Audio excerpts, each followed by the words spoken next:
Welcome to marriage பரிகாரம். இன்றைக்கி நம்மளுடைய கனவுல பெண் தெய்வம் வந்துச்சுன்னா என்ன பலன்னு சொல்லிட்டு தான் இந்த பதிவின் மூலம் நம்ம பார்க்க போகிறோம்.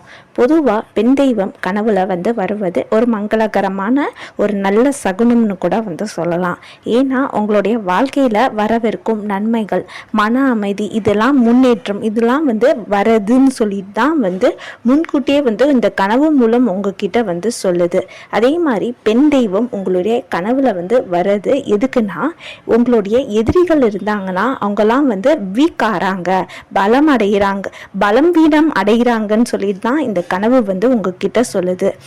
ஒருவேளை துர்க்கை அம்மன், காளி தெய்வம், இந்த மாதிரி உக்கிரமான தெய்வம் வந்துச்சுன்னா அது உங்களுடைய தைரியத்தையும் சவால்களையும் எதிர்கொள்ளும் ஒரு மன உறுதி உங்களுக்கு தரப்போகுதுன்னு சொல்லிட்டு அர்த்தம். பொதுவாக கனவுல அம்மன் வந்தாலே பரிபூர்ண அருள் உங்களுக்கு கிடைச்சிருக்கிறது தான் சொல்லுது இந்த கனவு. மகாலட்சுமி மாதிரி ஒரு தெய்வம் வந்துச்சுன்னா உங்கள் வீட்டில் செல்வமும் சுபிக்ஷமும் பெருகும்னு சொல்லிட்டு தான் இந்த கனவு உங்ககிட்ட சொல்லுது. இந்த இன்ஃபர்மேஷன் உங்களுக்கு பிடிச்சா like, share, subscribe. Thanks for watching this video.